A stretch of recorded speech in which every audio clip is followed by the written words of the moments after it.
আপনারাও কি এই গরমে রোজ রোজ সেই লাউ, ঝিঙে আর ভেন্ডি খেয়ে বোর হয়ে গেছেন? তাহলে আজ আমি আপনাদের জন্য নিয়ে এসেছি পটলের এমন এক অভিনব রেসিপি যা খাওয়ার পর আপনার বাড়ির সবাই আঙ্গুল চাটতে বাধ্য হবে। হ্যাঁ, আজ বানাচ্ছি পটলের স্পেশাল দই পটল। এর জন্য নিয়ে নিয়েছি বেশ কয়েকটা তাজা পটল, যেটা হালকা করে চেঁচে নিয়ে ভালো করে নুন মাখিয়ে নেব।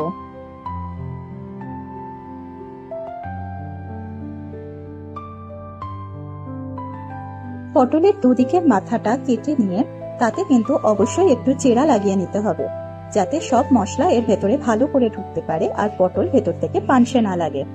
এবার প্যানে নিয়ে নিয়েছি সামান্য তেল। তেল গরম হওয়া পর্যন্ত অপেক্ষা করব। তেল গরম হয়ে গেলে তাতে কেটে রাখা পটলগুলো দিয়ে দেব আর ততক্ষণ ভাজবো যতক্ষণ না একটা বাদামি সুন্দর রং চলে আসে। ঢাকা দিয়ে ভাজলে পটল ভেতর থেকে ভালোভাবে সিদ্ধ হয়ে যাবে আর রান্নাটাও তাড়াতাড়ি হয়ে যাবে। পটল ভালোভাবে ভাজা হয়ে গেছে, বাদামি রঙও চলে এসেছে। এবার এগুলোকে তুলে নেব। এবার ওই একই প্যানে দিয়ে দিচ্ছি আর একটু তেল। এবার এর মধ্যে দিয়ে দেব শুকনো লঙ্কা, গোটা জিরে আর একটা তেজপাতা ফোড়নে। এবার এর মধ্যে দিয়ে দেব বেশ খানিকটা কুচিয়ে রাখা পেঁয়াজ। এটাকে ভালো করে ভেজে নেব বেশ খানিকক্ষণ, যতক্ষণ না এটাও সোনালী রং চলে আসে ততক্ষণ। এর মধ্যে একটু নুন দিচ্ছি যাতে তাড়াতাড়ি পেঁয়াজটা নরম হয়ে আসে। এবার একটা মশলা বানিয়ে নেব। তার জন্য মিক্সিং জারে নিয়ে নিচ্ছি বেশ খানিকটা পোস্ত, স্বাদ অনুযায়ী কাঁচা লঙ্কা আর বেশ খানিকটা আদা। একদম মিহি পেস্ট করে নেব। আমাদের পেঁয়াজ ভাজাও কিন্তু একদম রেডি হয়ে এসছে, বেশ সুন্দর রং চলে এসছে এতে। এবার এর মধ্যে আমরা দিয়ে দেব বেশ কিছু গুঁড়ো মশলা। দিচ্ছি 1 চামচ হলুদ গুঁড়ো, 1 চামচ জিরে গুঁড়ো, সামান্য একটু ধনে গুঁড়ো এবং কাশ্মীরি লঙ্কার গুঁড়ো সুন্দর রঙের জন্য। আর ঝালের জন্য তো কাঁচা লঙ্কা দেওয়াই আছে, যার জন্য আর আলাদা করে শুকনো লঙ্কার গুঁড়ো ইউজ করলাম না। এবার একটু জল দিয়ে এটাকে ভালোভাবে কষিয়ে নেব যতক্ষণ না এটা থেকে একটু তেল ছেড়ে দিচ্ছে। এবার এর মধ্যে দিয়ে দেব কেটে রাখা টমেটো কুচি। টমেটোটাও ভালোভাবে নরম হওয়ার জন্য এতে একটু জল দিয়ে আবারও এটাকে ঢাকা দিয়ে 2-3 মিনিটের জন্য রেখে দেব। টমেটোটাও ভালোভাবে নরম হয়ে এসছে। এবার এর মধ্যে দিয়ে দেব স্বাদ মতো নুন।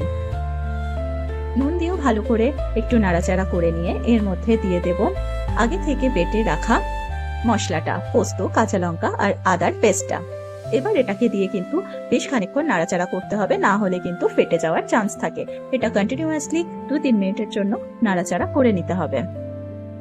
এবার এর মধ্যে দিয়ে দিচ্ছি মিক্সির জার ধোয়া জল, যেটা দিয়েও আবারও খানিকক্ষণ নাড়াচাড়া করে নেব। এবার এতে দিয়ে দেব আগে থেকে ফেটিয়ে রাখা বেশ খানিকটা টক দই। টক দই দিয়েও কিন্তু এটাকে কন্টিনিউয়াসলি নাড়াতে হবে, না হলে টক দইও ফেটে যেতে পারে। দিয়ে খানিকক্ষণ ঢাকা দিয়ে এটাকে কুক হতে দেব। মশলা থেকে হালকা হালকা তেল ছাড়তে শুরু করলে এর মধ্যে দিয়ে দেব ভেজে রাখা পটল। পটলগুলো মশলার সাথে ভালোভাবে মিশিয়ে নিয়ে এর মধ্যে দেব পরিমাণ মতো জল, যাতে করে পটলটা ভালোভাবে সিদ্ধ হয়ে যায় আর পটলের ভেতরেও সমস্ত মশলাগুলো ভালোভাবে ঢুকে যায়। দিয়ে এটাকে আবারও ঢাকা দিয়ে রান্না হতে দেব 5 থেকে 6 মিনিটের মতো। এখানে পটলও ভালোভাবে সিদ্ধ হয়ে গেছে, রান্না প্রায় শেষের পথে। নামানোর আগে এখানে দিয়ে দেব 1 চামচ চিনি, দিয়ে আবারও একটু নাড়াচাড়া করে 2 মিনিট ফুটিয়ে নিলেই কিন্তু তৈরি সুস্বাদু দই পটল। দই পটল একদম রেডি। এবার শুধু গরম ভাতের সাথে পরিবেশন করার পালা। ভিডিওটি ভালো লাগলে আমার ইউটিউব চ্যানেলটিকে লাইক, শেয়ার, সাবস্ক্রাইব করতে ভুলবেন না। এরকম আরো সুন্দর সুন্দর ভিডিও পেতে পেজটিকে ফলো দিয়ে রাখবেন। ধন্যবাদ।